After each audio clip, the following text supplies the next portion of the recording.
House prices are going through the roof, and with banks often refusing to lend, buying a home in the UK is an impossible dream for some people. We just can't get a mortgage, and round here the house prices are so high. But a few brave, ordinary people are trailblazing what could be the solution for many of us. Come on, baby. Trying to build their own home from scratch. Maverick architect Piers Taylor and me, Kieran Long, are following 6 self-builders as they take on the biggest gamble of their lives. I haven't got any option. If you've got to do it, you've got to do it. We'll try to help them create the dream home they long for. Wow. They need to be clever with their cash and creative with design. Kind of has clarity, looks very beautiful, doesn't it? These cut windows. If it was me, I think I'd put my bath right here. Kinky. Each has their life savings at stake. Oh, what have they done? Little or no experience. I haven't got absolutely no clue with design. And a budget of less than £100,000 to spend. How much money have you got left? Let me see. But it won't be easy. If I think too much about everything, then I think, whoa. Tonight, we're following widow Sumati. She's come to the Scottish borders to rebuild her life, but finds herself having to build a new home for just £50,000. You are doing it on a very tight budget. I mean, you know, there's no doubt about that. With the dream house she'd bought condemned, she's got no choice but to knock it down and start again. I haven't got the time to cry. But with lacklustre build plans, Where's the joy in this project at the moment? There isn't any. There needs to be. and completely out of her depth. My learning curve has been vertical, so it sort of feels like I'm scaling a cliff. Will she get her home built at all? If Sumati doesn't understand what she's doing, take control, there isn't going to be a house.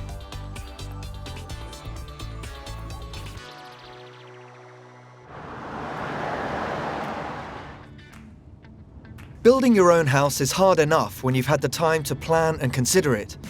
But what if circumstances give you no option? I'm meeting a lady for whom that daunting prospect has become a stark reality. She knows absolutely nothing about building a house, but she's going to have to learn fast.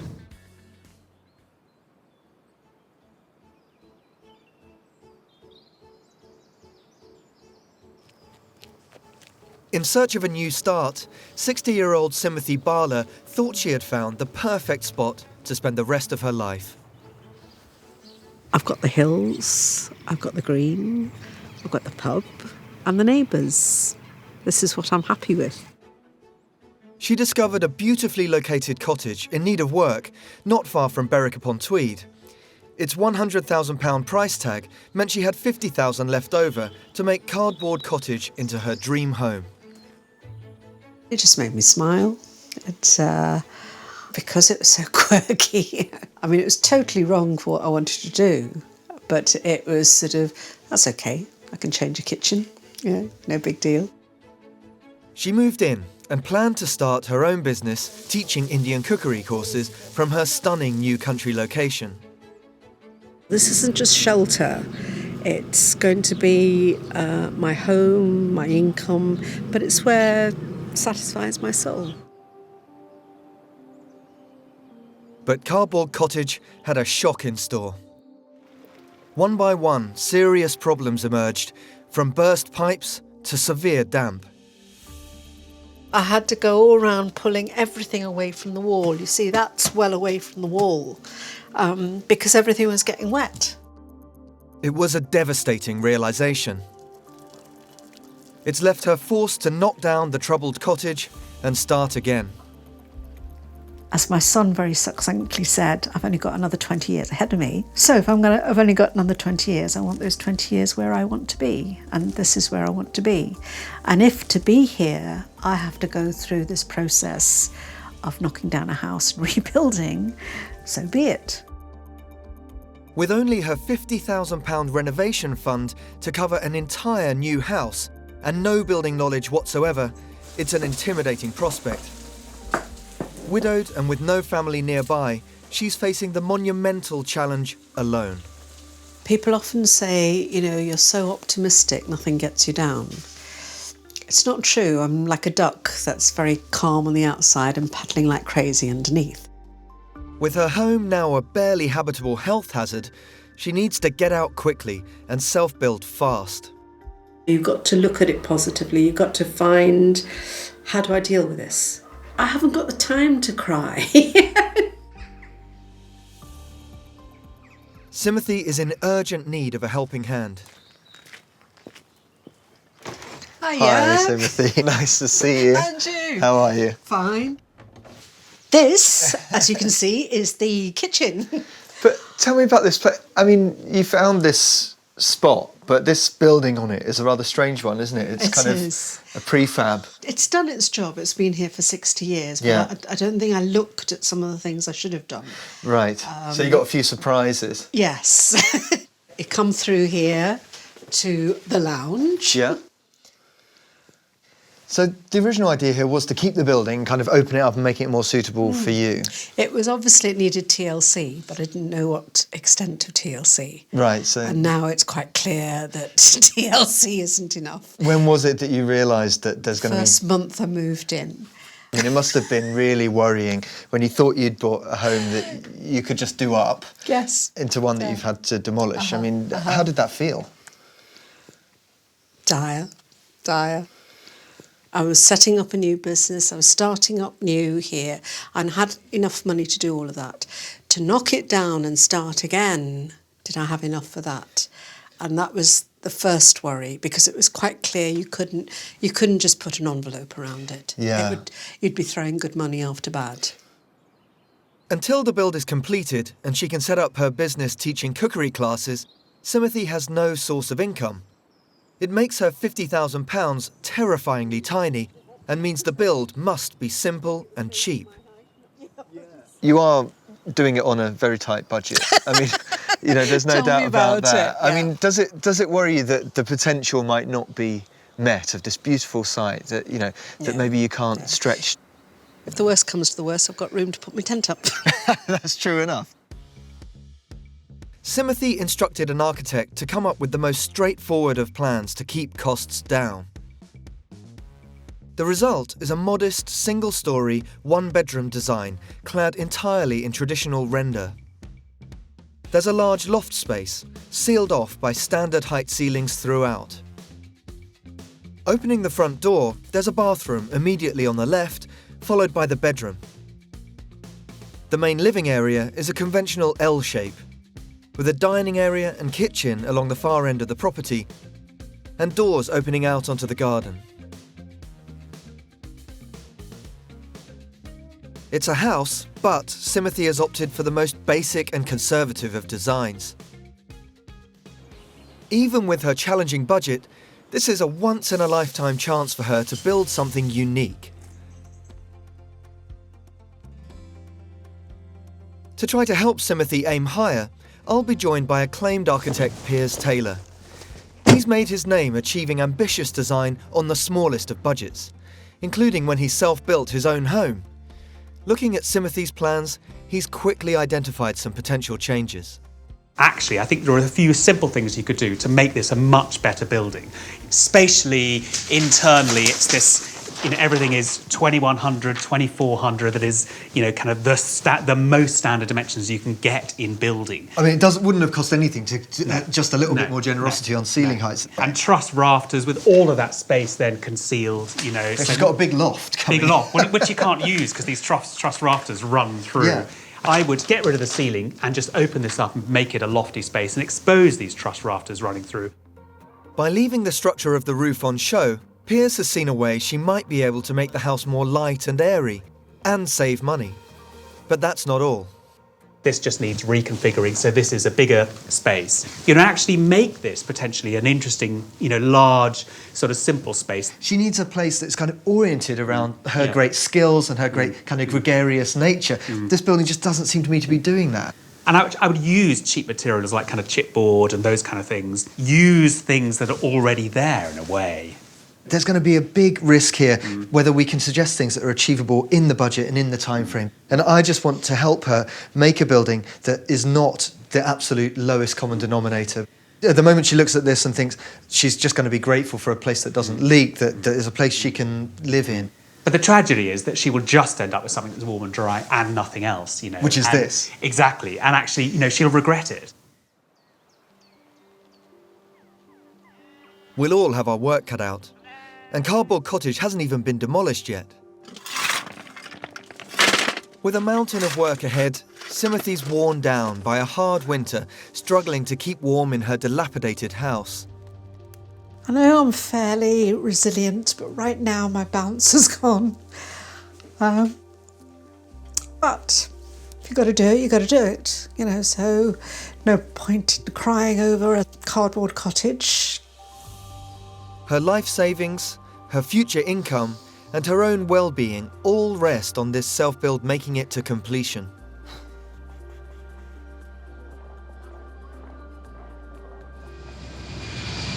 But before we start on this epic process, we wanted to see how much a self-builder like her can achieve. Sumati is really demoralised with her own environment, and it's made her lose confidence in the whole process of building a house. It's made her think that she's having to settle not just for second best or third best, but kind of 20th best.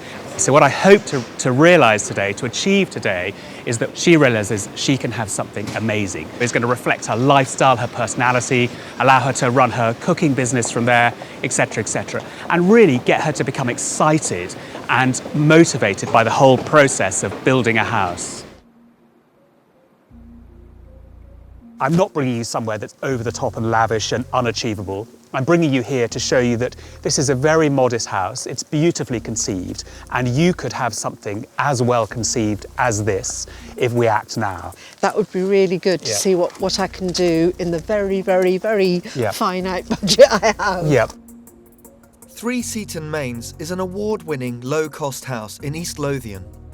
It cost £190,000 to build. It's a small building, but it maximises space, providing adaptable, open-plan living. Oh, this is beautifully light. Yeah, it is, isn't it? It is. So what do you think coming up and seeing it? I love it. I love it. It's good, good. I mean, I guess how would you feel if I told you you could have something as nice as this for your budget in your house? I'd say you were telling me fairy stories. Well, this is lovely. Still considered a very low-cost build, this house cost £1,650 per square metre. Sumati only has a third of that. But the lesson here is how this small build maintains a sense of openness. It works hard for its owners, using clever techniques to create separate living areas within one space. Zoning like this could be the answer for Sumati. So zoning spaces is very important. So starting from this end, there's a device here to keep all the clutter from view. But when you cook, you have this fantastic framed view of that. But critically, these windows relate to what's happening there. So there's a window directly opposite the kitchen. There's a window directly opposite the dining area. The dining area has a roof light over it. There's some open shelves that separate this space from that. Then over the sitting area, another roof light and a key window at the end looking at the view. And that's about it. That zones this space beautifully. And it's very, very simple. Very, very simple indeed. I like the simplicity of it. Sumati plans to work from home. By zoning her living areas, Piers thinks she can have differentiated spaces for all the functions her home needs to perform without feeling boxed in. The challenge is to try to achieve this on just £50,000. At the moment you're doing, something that is kind of like this. For no more money, you could have an increased sense of space by, even if you do that instead. By altering the 90-degree angles of her L-shaped living area, Piers shows how she might be able to open up the space to allow better views out through the windows. it feels more spacious. For no more money, it's a space. And it means that if you're sitting here with your wood-burning stove there, you're not sitting outside your bedroom. You're sitting in a much more generous space that doesn't feel like a corridor. And then I think a beautiful kind of sculptural kitchen island there. You can see two distinct areas, which was worrying me because, as you say, it was corridor-like. It's the shape of it, exactly, and the space. I didn't know that I could. You can definitely do that. You know, having a wall like that instead of like that transforms the building, but it costs no more money. Now we need to try to turn these ideas into reality.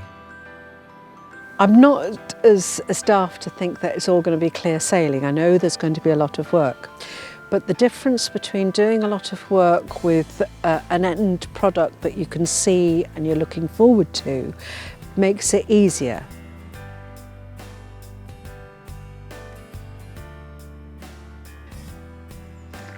The real work can finally begin, and now there's no going back. The decrepit, leaky roof is taken off, and the damp-ridden walls are on their way out. This is heavy. Just demolishing Carport Cottage and clearing the site is eating up over 10% of her £50,000 budget. It's a necessary step, but it's painful to watch her initial £100,000 investment torn down. Sumati has mixed feelings. One side of me, I'm excited because it's at last getting going. The other side of me, it's quite sad, isn't it?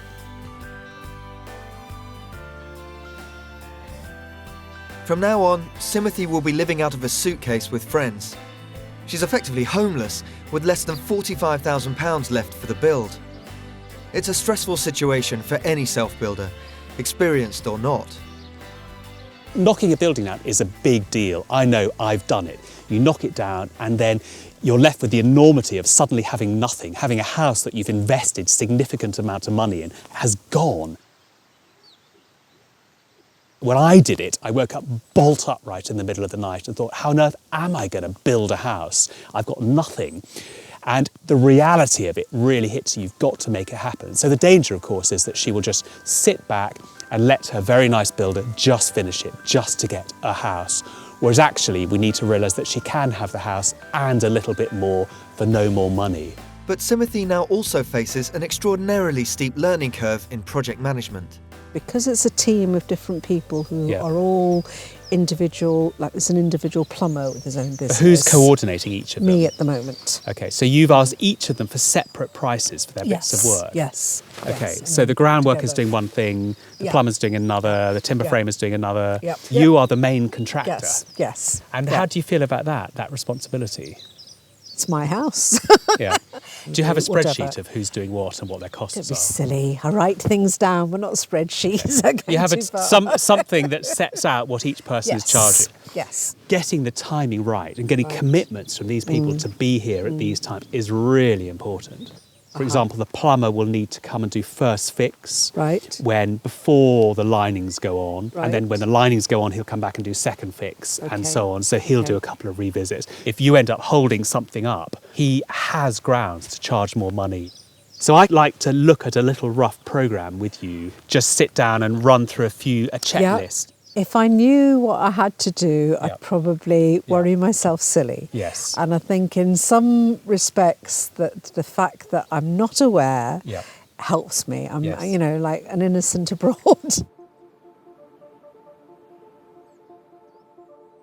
Sumati is acting as construction manager for this thing. That is an extraordinarily sophisticated thing to do, to control and sequence the trades as they happen. And it's a really skilled task, and you need experience and building knowledge to be able to do that effectively. My worry is that Sumati doesn't have that and doesn't know how complicated it is. So I'm very concerned that things could spiral out of control. While Piers tries to get the ball rolling on site, I'm going to look for ways to make her new home more special. One of the first of Piers' suggestions was opening up the roof space to give her small rooms a greater sense of height. So I'm on the hunt to see what the finished effect could be like. and I've tracked down a wonderful Grade 2 listed residence in Richmond that illustrates how impressive an exposed roof structure can be.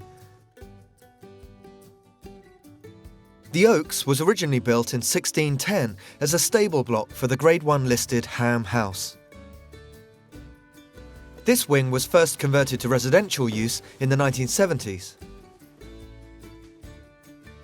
Well, it's really wonderful to be up here, actually, surrounded by all this ancient timber, you know, and that's part of the experience of this house. It's part of the quality of the architecture here, that this mezzanine and so on gives you the opportunity to get close to it, and that's great.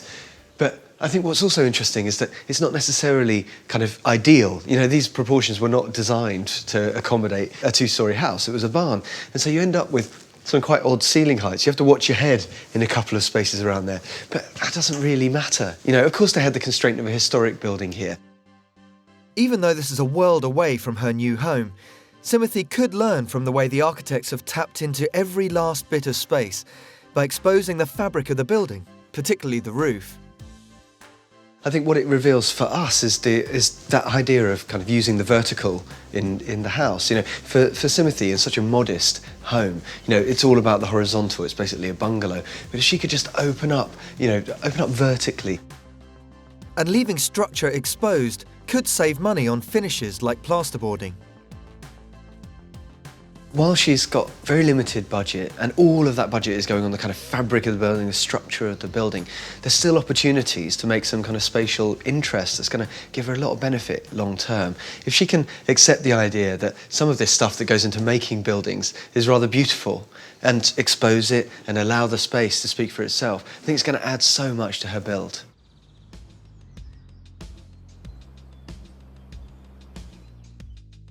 Having reworked the plans for Sumati's roof, Piers has sent through his ideas. But what will she make of them? That was originally completely flat because there was a ceiling. He's saying put that to the full height, so that again is keeping it totally open there. I think it's fabulous. It's absolutely fabulous. And to make sure she doesn't lose sight of the other ideas for her interior, Piers has sent his revised layout with zoned living areas. Originally, this was a straight L, like that. So that was just like a rectangle coming along here, and that was another rectangle going on there. So because he's made the walls skew with, as opposed to just straight, it's giving a different area. So my work area is a separate room, even though you haven't got barriers there. Although I've got open plan, it's a defined open plan. This is great. I really, really do like this. Sumati may love the new plans, but her main builder, Stuart, has been contracted to build the original plans. The point is, like, it's simple. When you get the drawings, and if somebody just lets you work to the drawings, it's easy. It's when they can never make a decision or they fire other decisions, and it's always try to change stuff, the job becomes a lot harder because nobody knows what they're doing. So we need decisions made so we can get the project built. But getting contractors to change plans without charging more isn't easy. I never realised how green Sumati was. I never realised how much she didn't understand about the build. But I'm realising it all now, but we're at the stage where we really need to get cracking and get some decisions made. It's a stalemate. Stuart's convinced that the changes will cost more money, which could mean Sumati would have to revert to the original design. The negotiation won't be easy. It's up to Piers to convince Stuart that altering the roof at this stage is possible and affordable.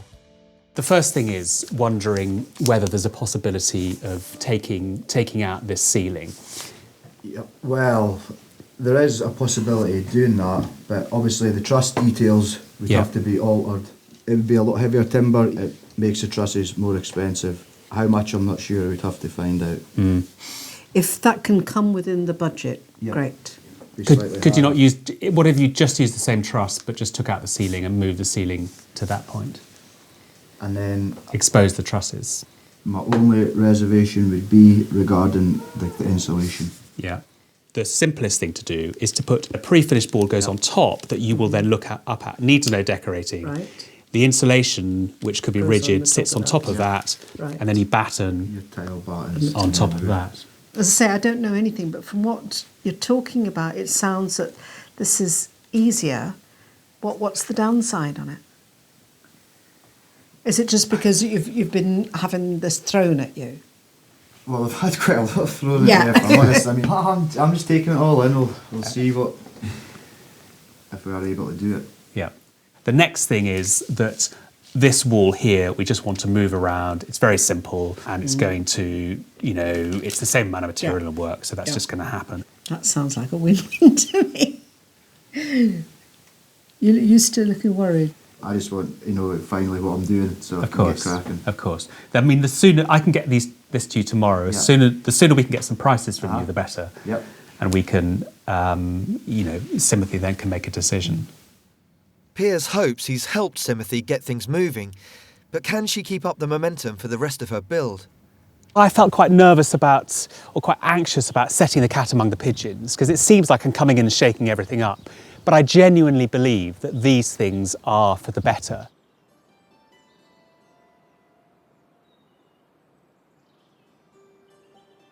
But 2 months later, and Sumati is the only person on site. Foundations went in, but she hasn't got the quotes for the changes to the build. No decisions are being made, and work has ground to a halt. I'm greener than green. I don't know who to go to for what, and I don't know what different people's roles are. It's exactly what Piers was worried about. Sumati is so concerned about making the wrong decision that she's failing to make any decisions at all. The baseline is this woman has only got a limited amount of money. There's no way I can raise any more. There's no fripperies. What I need is shelter, a reasonable shelter. I need warmth. Can we do it within this? Sumati cannot afford mistakes or delays. Piers is forced to step in again. Can he convince Stuart that the changes can be done for her budget? How do you feel about the potential savings in those? Well, from what you're saying, it sounds really good. Yeah. And yeah. I mean, at the end of the day, if it's all complies with building regulations and it's cheaper, it makes sense to me. But Absolutely. Sumati needs to make decisions, because I'll be honest, the whole job's a nightmare. You're going to have to explain these things, and she's going to have to make the decision about it. Absolutely, completely. Because the whole project's stuck. Now he can contact building control. Hello. Fantastic. Okay, that's wonderful. Thanks so much. But it's crucial that Sumati takes charge of the build going forward, or she'll risk losing everything. The big control mechanism here is the self-builder, which is Sumati, yet she has no idea what's going on. She has no idea that it's her responsibility to hold all this together and plug the gaps. If Sumati doesn't understand what she's doing, take control, there isn't going to be a house. Sumati has to put in systems that mean she'll manage her contractors effectively. I'm here because I want to talk to you about this whole process that you've already embarked on, which is a highly sophisticated one where you're managing a construction project. We think building a house is a simple thing because we see it happen around us. It isn't. It's a highly sophisticated thing where we need to put together a set of trades in a really efficient way and make sure that they dovetail together nicely. And that's something that people do usually with years of expertise. Now you're doing it with no experience whatsoever. And I'm concerned about how you're managing this open-ended process. What I want to do is find a simple control mechanism for you in the form of an exchange of letters. You write to a subcontractor, they give you a price, you accept it and you set out the terms, when you're going to pay them, how long they're going to take to do it, and they sign it and send it back to you. So you have an agreement in place that they're going to do this. Okay, that's the next bit then, that I will do that. I've tried to impress upon Sumati that she is the project manager here. She is not just the project manager, she's the main contractor. She is in control of this build, not her subcontractors. Her subcontractors are only there to turn up and do a bit of her project, not the whole thing. She is controlling the whole thing, and I don't think she still realises that. You know, I don't give myself the title of the project manager. I am the client, and I am your employer. So, you know, if you are employed by me, you do the job of work you've said. The only trouble I have is not knowing quite what job of work they are doing. 5 months into the build, Sumati is still living out of a suitcase at a friend's. But she does seem to be taking more control of her project. Gone from scribbling costs on scraps of paper to tracking every penny in and out. I've employed different people. I've asked them to give me a quote for labour and for materials. And then I've said, right, okay, I'll see about materials. I am pushing harder for getting a better deal because it's not as desperate to them as it is to you. Sumati is showing the first signs of taking control of her project and has a basic structure in place. But masses of work remains and she has half the amount she needs to complete it. So we'll have to challenge her more than ever in terms of radical design and project management. I think it's bigger, really, than I expected. But with money so tight, even Piers' low-cost solution became too expensive. Encouragingly, Sumati, the novice builder, looks to have found her own compromise. Piers had suggested opening up the whole rafters, which I like. I mean, I love the look of it.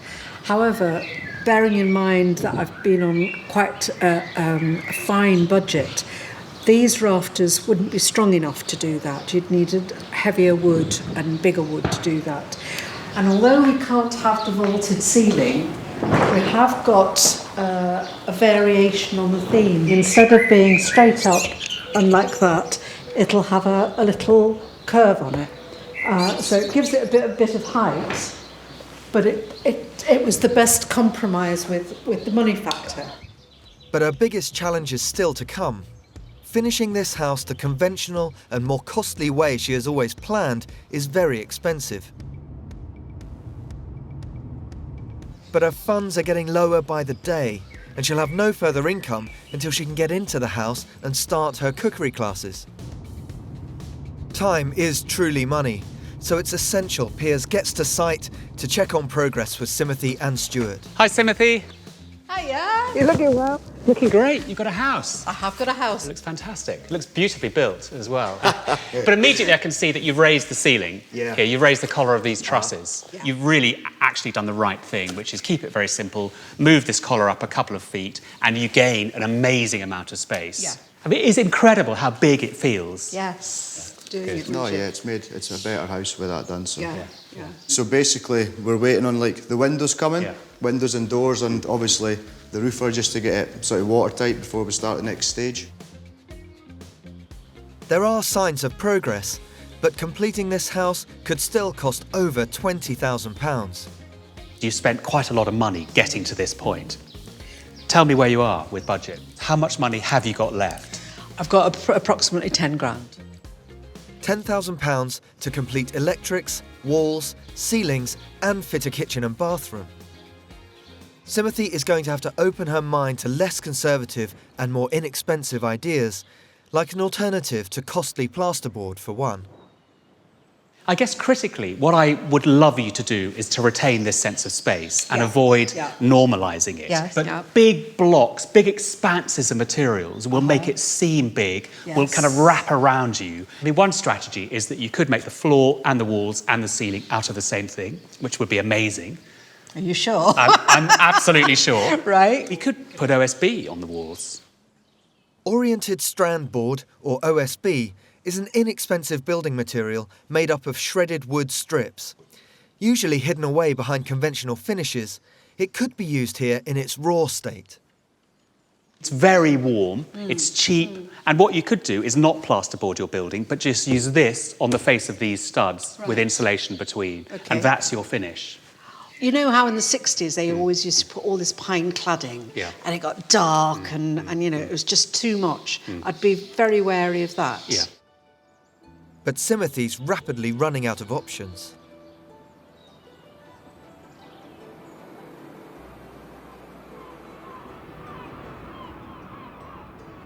Desperate to show Sumati there are alternative, cheaper ways of finishing a house, Piers is taking her 300 miles away, to the Isle of Skye. The remote location has made the island a hub for experimental, low-cost architecture using widely available and rugged materials. I've taken you to one of the most remote parts of Scotland, quite a long way from your house at the southern end of Scotland. But this is a similar landscape. This is big, it's dramatic, and it's all about context. And whatever you do here, you couldn't ignore that context. And architecture here has to speak of its place, as yours should. Black House takes inspiration from the traditional buildings that sit in the rugged landscape. Clad in corrugated weatherboard and rough-sawn timber, there are lessons for Sumati throughout this low-cost build, if she is willing to take the leap. This is a building that costs less per square metre than yours. This is a cheap building that uses materials so creatively. I come out in goosebumps when I see buildings like this. They're so fit for purpose, they're so intelligent, and the interesting thing is they're so cheap as well. I love your passion about it. It doesn't do the same for me. It's a bit masculine for me, but I do like parts of it. With Sumati unconvinced by the unconventional, this could be a very long and wasted journey.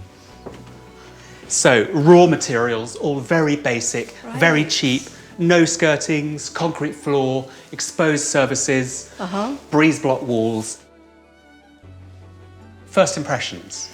I don't know what I was expecting because you've talked about it and I really couldn't visualise what you're talking about. All of these materials are low cost, low grade, used in an inventive way. And you know, I think that low grade materials are more beautiful than quality materials, than luxury materials. These have more character, they're more humble, they're more honest, and I think nicer. So if you wanted to change, say, you know, just wanted to change, can you paint over them? You certainly can. I've seen these varnished recently, they look amazing. And people often paint these. Right. What's so great is this debunks the myth that all buildings need to be beautifully crafted. These are everyday materials laid in quite a rudimentary way. Yeah, and I love the texture, the fact that you have got different textures. I mean, textures are everything. And this house has textures in abundance. Sumati is beginning to see the beauty of cheap raw materials, but will OSB still be too much? And in the kitchen, there's this OSB board that I love. Does it not get greasy and stuff? No, because you seal this with a water-based finish that is flame retardant. I mean, this is next to a stove and there's not a mark on this. Have a feel of this. This is a beautiful material. It's characterful. Oh, that is nice, isn't it? And this is as cheap as it gets. You can't get any cheaper than this material. It's not only a cheap material, it avoids the need for skirting boards too. How does this material finish when it meets the ground? Well, you just hold it off the floor by about 5 mil and run the floor underneath it. Known as a shadow gap, it gives a contemporary, clean feel. Window reveals are easily and cheaply resolved as well. And this is just plywood stained black. And that's what you can do. Bring this slightly proud, run the OSB and make this a different material. Right. The other day we talked with Stuart about the need to be decisive now. We're on a deadline, we've got to get the project finished. Time costs money. So, looking at this, do you think you're going to do it in the kitchen? Oh yeah, I don't know where. I'm just trying to visualise that. But it will be in, yes. With Piers on a roll, there may be more for Sumati to learn from the magical buildings on the Isle of Skye. Her original plans for the exterior featured a pricey traditional render. But this is Sumati's one chance to create a home and venue to launch her cooking business, and there could be a better solution.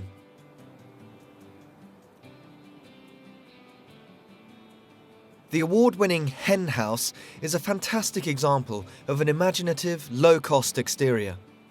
The natural timber cladding is aging seamlessly into the ancient landscape surrounding it.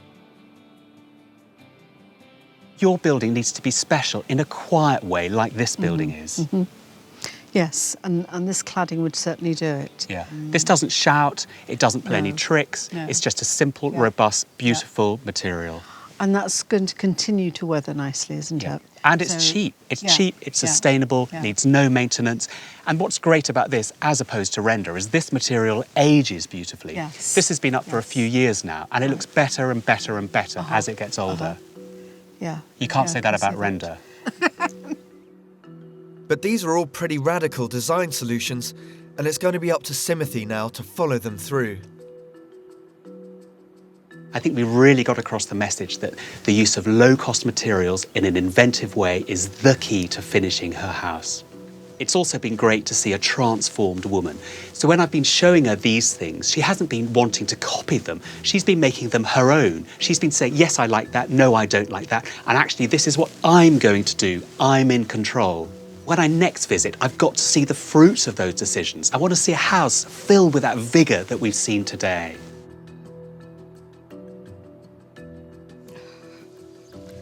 But irrespective of that, back on site, Sumati faces a starker, more practical problem. There's nobody here. This could all be done. She's ready to make choices on finishes, but there's no one to fit them. Her workmen have had to move on to other jobs. So it's really frustrating. And I can't blame the workmen because I didn't set them a target. If I'd known what to do, I could have booked them beforehand. And time is money. It's not just a house to me, this is where I'll work from. So I need an income. The longer it takes to do this, the more out of pocket I am. With the clock ticking and only a few £1,000s left, it's vital we use this downtime wisely. I've been focused on low-cost ways Sumati could create an incredible kitchen space, and might have found the answer.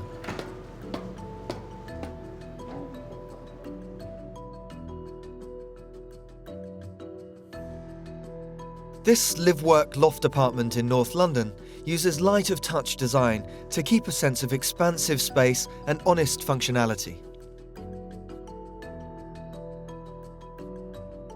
What I like about the particular place we've come to today is that it's a kind of loft apartment in the original spirit of the lofts.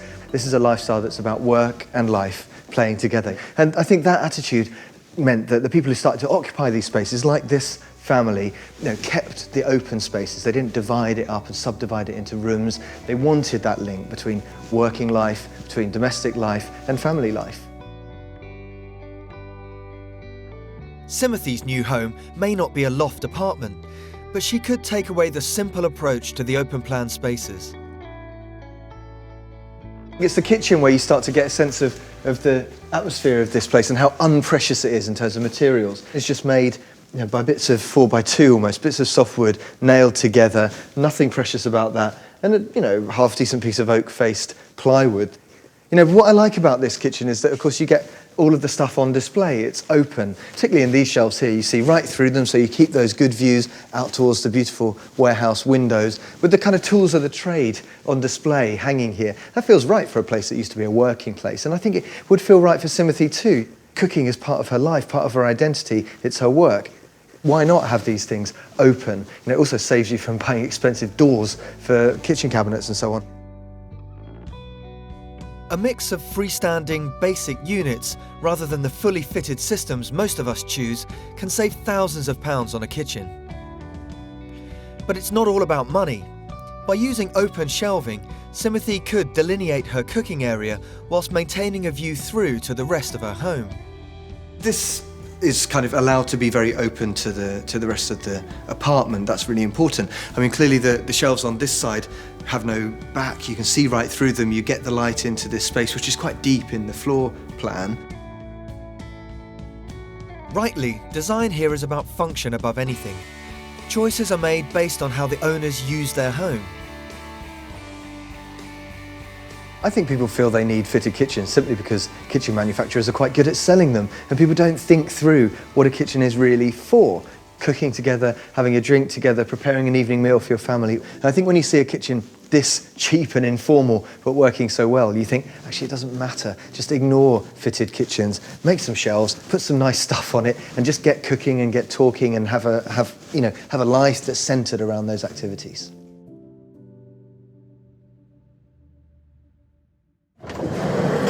Sumati is also fired up to find low-cost ways to finish the build. Firstly, by looking at her old possessions with new eyes. This dresser, it's got a base and it's got a back that comes up, which would have plates. So that's the main focus right in the middle of the two big windows we see. By making the most of what she has and what she can find, she is keeping costs down. There was a bathroom shop that was closing down and he gave me these tiles for free. More and more, the house is fitting me as opposed to me fitting in a house. Now it's more exciting. And people around are even starting to help. My lovely bath, donated by a very kind neighbour, and it's a wonderful shade of pink, isn't it? We've got the loo as well. You might have to change some of the plumbing. That's a £5 against £400 that I can use elsewhere. So, at a local salvage yard, Sumati's got a little extra cash to spend. That's it. I need brackets to support the basin. This more relaxed, eclectic style she's adopting means that Sumati's house will reflect her personal taste, especially in the hunt for her cheaper alternative to the conventional fitted kitchen. I'm not having standard units. This will allow you to keep everything visible, you know, whether it's your plates or even pots. This, it's at a lower level. I would just put it at a higher level because that would be far more useful for utensils to me. And the money she's saving means she may even indulge herself with a modest impulse buy. Oh yes. Now that is a bottle holder. I'll have a think about that. But it's not just the interior that will reflect this growing, bolder sense of style. Sumati's decided to have a radical rethink about the exterior. I feel now more in control because I've seen things in situ, so I've got something to argue with or to put a position with. Before I didn't know. Inspired by the timber cladding Piers showed her on the Isle of Skye, Sumati's now got the confidence to source a cheaper alternative to the conventional render she was going to have. So this one's a larch. Yes. This one? This one is spruce. Okay. This is what nearly all European and Scandinavian houses are clad with. Right. It's very much less expensive. Right. This is it. This is it. Once I've got planning permission, that's okay. The costings match up the way I'm thinking. This is the way I'm going to go. Finally, after a 3-week hiatus, Sumati has managed to get her builders back on site. But that means by the time she is choosing a colour scheme for her house... I've seen a super pink. I could just see that's going down a real treat. She has barely a penny left to spare, and her home is still far from complete.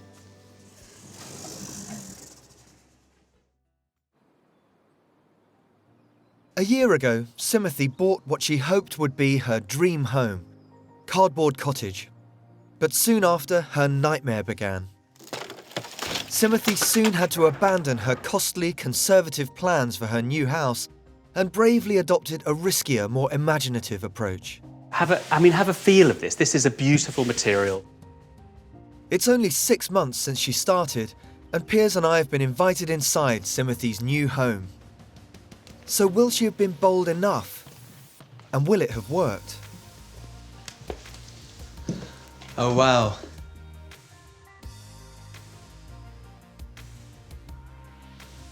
Well, this is not at all what I expected. No? It's amazing. It's a feast of OSB. You've really embraced this material. I love it, though. It's so warm. And what I found I do, and I think you will do, is you just go and stroke it. Yeah. It's friendly. Sumati has drawn inspiration from the low-cost builds we showed her, learnt the lessons and run with them, even saving on tins of paint. I mean, in here, you've also gone completely away from having just a kind of box-like entrance vestibule. This is really quite interesting, quite diverting with all these strange angles. And what's so good about that is that it doesn't cost any more, does it, to shift a few cheap walls around? And once you've done one thing, you could do other things. Well, tell me how you designed this. I'd just come in here to Stuart and I said, look, I want to go that way into that. I want to go into the living room like that. I want to go into the bedroom like that. It was just a nice feel. I think that just shows tremendous confidence on your part. I mean, you've just really embraced it. When we went to those buildings on the Isle of Skye, those low-cost buildings, I remember telling you that the hair on the back of my neck was standing on end. And that's what I feel now. I feel fantastic. I feel inspired by this. I feel inspired by what you've done. You've absorbed all those things, and it's you telling your builders what to do. What I also love is this incredible sense of generosity that this place has. This, let's remember, is a small building on a tiny, tiny budget. This feels light, it feels spacious, feels grand. This space is so much more usable. I just think you seem transformed through this process. I mean, now I'm just excited to see the rest of it, really. Can we please see the rest of the house? I'm aching to show you. Shall I go first? Please. What do you think? Oh wow, it's fantastic.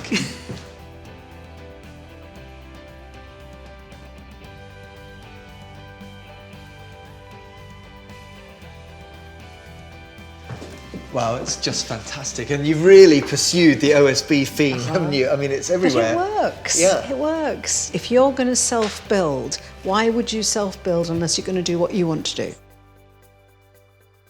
Abandoning expensive, conventional finishes like plasterboard, paint and cornices, Sumati has brought texture into the spaces.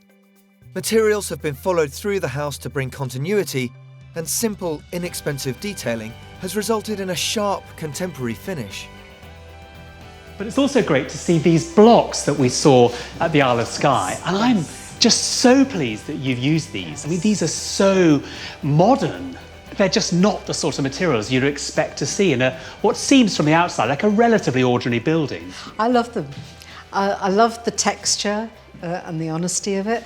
And well, they're cheap too, aren't they? They are. Yes, that's the thing, that you can have good design that doesn't cost you a fortune. They're practical too, because they are the backdrop to a stove that will be here. This defines this space as the heart of the room. It's lovely. It's lovely. By raising the ceiling height, the whole house has a generosity in its spaces. By simply varnishing blockwork and leaving plaster exposed, Sumati has brought a rawness into a building that not only would have been more expensive, but would have seemed small and lacking in character. How much do you think you've saved? A good £3,000. Really? And on your total budget, that's a pretty good percentage, isn't it? I mean, that's a big saving. Yeah. And that's the funny thing. By changing things, I've actually saved money. It doesn't have to be the way other people say. It's not a word I would use lightly, but you are challenging convention in such an enormous way here. The use of materials, the use of space, the stripping out of convention, which are finishes. You've taken away finishes, you've taken away skirting boards, architraves, all of those sorts of things. And you've ended up with a space that is far better and far cheaper. Sumati hasn't finished her house, but she has moved in. For just pennies, she has created a simple kitchen area she can use. I mean, it's pretty basic right now, isn't it? You haven't got your appliances in. I mean, it's not quite a functioning kitchen. No, I wanted to be in. I'm fed up of being a nomad, which I have been for the last year.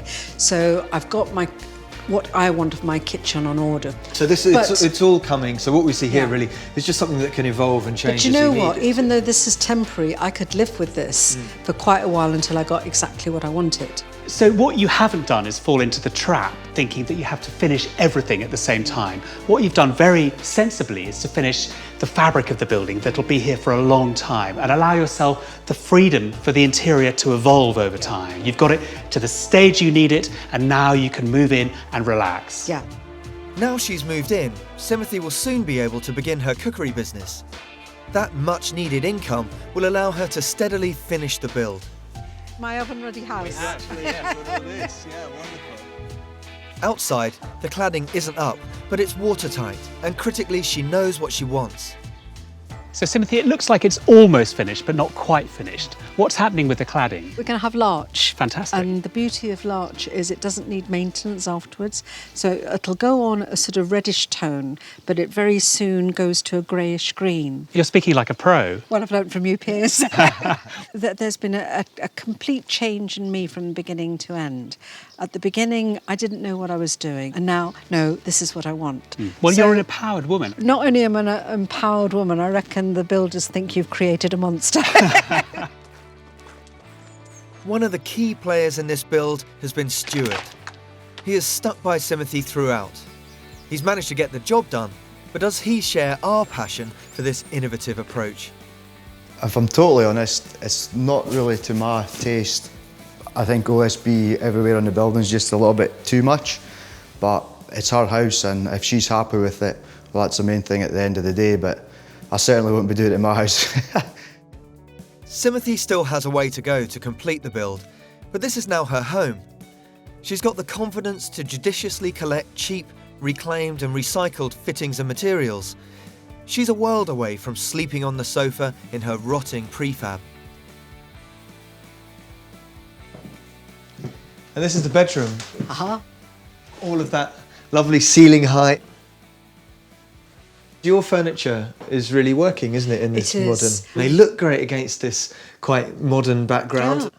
I think it suits lots of different shapes and things. Well, I remember you and I standing probably just a little bit over there in the old house, and you were really devastated when you discovered the condition of that building. And I mean, that must have been a terrible blow. It was, because I thought I'd found my dream home. It's been difficult. It's not been easy. It wasn't a case of, right, you can go and get a mortgage. This is all you've got. You've got to do what you've got within this. How much have you spent so far on the build? I spent just over 50,000 to get to this stage now. Getting this much building of this kind of quality for £50,000, I just think that's astonishing. When you think back to the beginning of this process, did you believe that for £50,000 you could have the kind of house that you actually really loved? No way. It was almost as if I deserved not to, because I'd been such a fool over the first. All I was looking for was a shelter. Having risked her entire life savings on this project, the reluctant novice self-builder has a dry, warm, unique property. And after so much heartache and strife, she can begin her life again. As Sumati cooks a delicious feast for the friends and neighbours she met along the way, they reflect on the challenge she has overcome, knocking her house down and starting again. Oh, I think it was the best decision she ever made. The house that was here before was not suitable at all. It was terrible, really. So I think she's actually dealt with it really well. This is a miracle, considering what was on this site before. I'm so impressed. I feel thrilled coming in here. She could have built a facsimile of her old cardboard cottage, but I've seen a woman become excited about the next stage of her life, and I think this house has done that for her. This house has empowered her to take control of her life. I'm absolutely thrilled to be here today, and I'm thrilled for Sumati because she's got a home from the direst circumstances. She's proven a point to any self-builder out there that you don't have to just take what a builder offers you or what's for sale in your local DIY store. You can have what you want as long as you're just willing to keep an open mind. I think Piers and Kieran both gave me back my confidence in myself. Just because you've made a mistake doesn't mean you've got to pay for it ad infinitum. I feel as if I'm reborn. The phoenix has definitely risen from the ashes.